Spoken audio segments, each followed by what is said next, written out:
Hello అండి.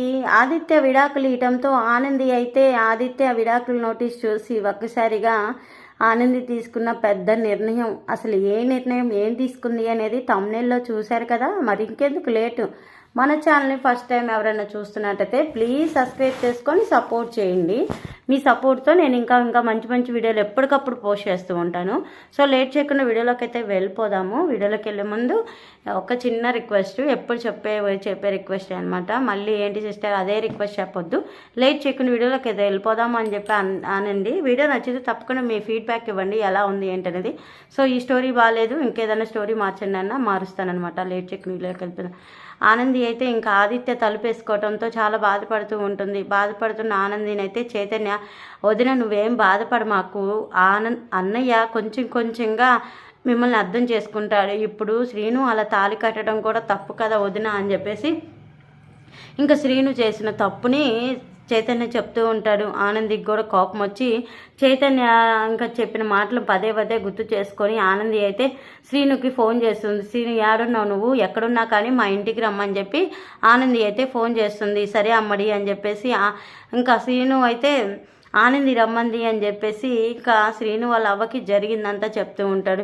ఓరి ఇంత పని చేసినావేందిరా, ఆయన ఆ చదువుకున్న పిల్ల నిన్నెందుకు, నువ్వు కట్టిన తాళి ఎందుకు ఉంచిద్ది అనుకుంటున్నావురా, అది తాళి తెంపి వెళ్ళిపోయిందంటే నువ్వు కట్టిన తాళి తనకి విలువ లేదనే ఇప్పుడు ఎవరు ఫోన్ చేసిండ్రు అని చెప్పేసి ఇంకా శ్రీను వాళ్ళ అవ్వ అడుగుతూ ఉండగా అమ్మడి చేసింది అవ్వ అని చెప్పి అనగానే ఏందంటే అక్కడ ఆనందికి ఏ ఆపద వచ్చిందో ఏమో, నువ్వు చేసిన తల తిక్కో పనికి ఆనంది ఎలాంటి ఆపదలో పడిందో ఏమో, వెళ్ళి అక్కడ ఏం జరిగిందో వెళ్ళి చూడుపో అని చెప్పేసి ఇంకా వాళ్ళ అవ్వ అంటూ ఉంటుంది. సరే అవ్వ అని చెప్పేసి ఇంకా వాళ్ళ అవ్వతో చెప్పి ఆనంది ఫోన్ చేయడంతో వెళ్తూ ఉంటాడు. ఇంకా వెళ్ళగానే బయట వాచ్మెన్ అయితే శ్రీను లోపలికి పంపించకుండా అంగీకరిస్తూ ఉంటాడు. అది చూసిన సునంద అయితే వీడు కరెక్ట్ టయానికి వచ్చాడు, అసలు వీడు ఆనంది జీవితాన్ని నిలబెట్టడానికి చేశాడా, ఆనంది జీవితాన్ని పోగొట్టడానికి చేశాడో అర్థం కావట్లేదు అని చెప్పేసి అంటూ ఉండగా అప్పుడే శ్రీను అయితే శ్రీనుని చూసి లోపలికి పంపిమని అడుగుతూ ఉంటుంది. ఇంకా లోపలికి పంపిమని సెక్యూరిటీ చెప్పడంతో సెక్యూరిటీ అయితే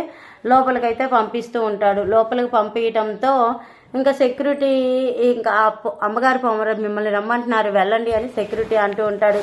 ఆ సెక్యూరిటీ మాటలకైతే ఇంకా శ్రీను అయితే లోపలికి వెళ్తాడు. ఏంటో ఈ సునందమ్మ గారు ఎంత కోపంగా ఉన్నారో ఏమిటో, అయినా నేను అమ్మడి కోసం మంచిగా చేశాను కానీ అమ్మడి మీద నేను ఎప్పుడు కోపంగా చేయలేదు. కానీ అమ్మడికి ఆదిత్య బాబుకి ఇద్దరికి మనస్పద్ధతులు అయితే వచ్చాయి. ఆ మనస్పద్ధతులు రావడానికి కారణం నేనే కదా. అమ్మడి దగ్గరికి వెళ్ళి అమ్మడి కాళ్ళ మీద పడతానని లోపలికి వెళ్తాడు. లోపలికి వెళ్ళగానే శ్రీను మీద ఫైర్ అవుతూ ఉంటుంది సునంద. అసలు శ్రీను నువ్వు చేసిన పని ఏంటో నీకు తెలుసా అని చెప్పి అంటూ ఉండగా నేనేం చేశాను అని చెప్పి అమ్మగారు అని చెప్పి అంటూ ఉంటాడు. మరి నువ్వు చేసిన పని ఏంటి, అయినా నువ్వు మీ దోస్తుకి మంచి చేయాలనుకుంటే ఇంకో విధంగా చేయాలి, అలేఖ్యని కిడ్నాప్ చేసి అలేఖ్య మెల్ల తాళి కట్టడం ఏంటి అని చెప్పేసి సునంద అడుగుతూ ఉంటే అమ్మడి జీవితం ఎటు వెళ్ళిపోతుందని తొందరపడి కట్టిన మేడం అని చెప్పి శ్రీను అంటూ ఉంటాడు. ఏం చేసినా కానీ నువ్వు తప్పే చేసావు శ్రీను అనగానే ఈ విషయంలో అమ్మడికి ఎటువంటి సంబంధం లేదు మేడం, ఆదిత్య గారు అమ్మడిని అపార్థం చేసుకుంటున్నాడు. ఆదిత్య గారికి నేను చెప్పాలంటే ఇప్పుడు వాడు చాలా కోపంగా ఉన్నాడు, నీ మీద కేసు కూడా పెట్టాలనుకుంటున్నాడు. అలాంటిది నువ్వెందుకు ఇప్పుడు వాడి దగ్గరికి వెళ్తాననుకున్నా, ఆయన మా అమ్మడి ఫోన్ చేసింది మేడం అని చెప్పి సునందతో చెప్తూ ఉండగా ఇంకా ఆనంది అని సునంద పిలుస్తూ ఉంటుంది.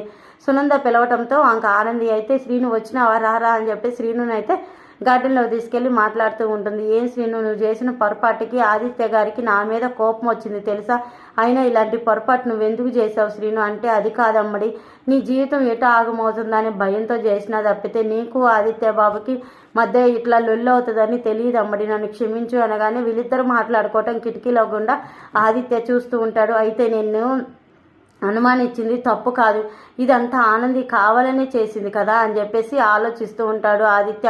ఇంకా గబగబా కిందకు వచ్చి శ్రీను ఇంటికి వచ్చి రావడంతో శ్రీను చెంపలు పగలగొట్టి బయటకు పంపిస్తాడు. చూడు ఆనంది, ఇప్పుడు దాకా నువ్వు ఈ పని చేసావో లేదో ఎక్కడో నాకు డౌట్గా ఉంది, కానీ ఇప్పుడు ఈ పని నువ్వు చేసావని తెలిసాక నాకు నీ మీద కొంచెం కూడా అసలు మర్యాద లేదు, రెస్పెక్ట్ లేదు అని చెప్పి ఆదిత్య అంటూ ఉంటాడు.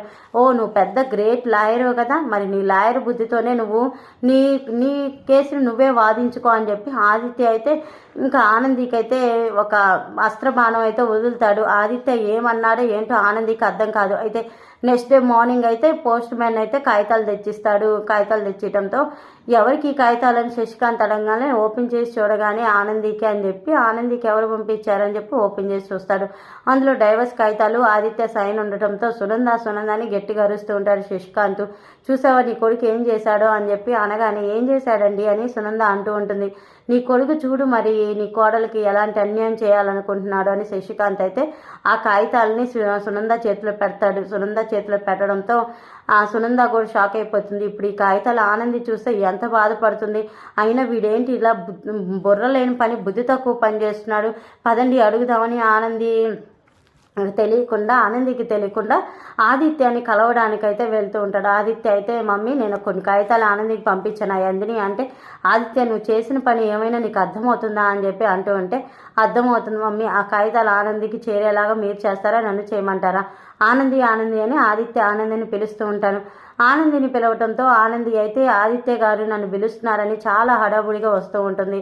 అయితే ఆ కాగితాలు ఆనంది చేతిలో పెట్టడంతో ఆనంది ఆ కాగితాలు చూసి ఒక్కసారిగా షాక్ అయిపోయి చాలా బాధపడుతుంది. ఆ కాగితాలు తీసుకొని తన రూమ్లోకి వెళ్ళి ఆనంది అయితే ఇంకా ఈ చదువుతూ కళ్ళు తిరిగి పడిపోతుంది. ఆనంది కళ్ళు తిరిగి పడిపోతుండగా ఆనందిని అయితే రూమ్లో కళ్ళు తిరిగి పడిపోయిందని చూసి ఆనంది అని ఆదిత్య పరిగెత్తుకుంటా వెళ్ళి ఆనందిని అయితే ఎత్తుకొని హాస్పిటల్కి తీసుకెళ్తాడు. అయితే హాస్పిటల్లో డాక్టర్ గారు అయితే ఆనంది ప్రెగ్నెంట్ అని చెప్పడంతో ఆదిత్య ఒకసారిగా షాక్ అయిపోతాడు. షాక్ అయిపోయి ఇప్పుడు నేను విడాకులు ఇవ్వడం కరెక్టేనా? ఆనంది కడుపులో తన బిడ్డని నా వంశాన్ని మోస్తుంది, ఇలాంటప్పుడు ఆనందికి విడాకులు ఇవ్వడం కరెక్టేనా కాదా అని చెప్పి ఆలోచిస్తూ ఉంటాడు.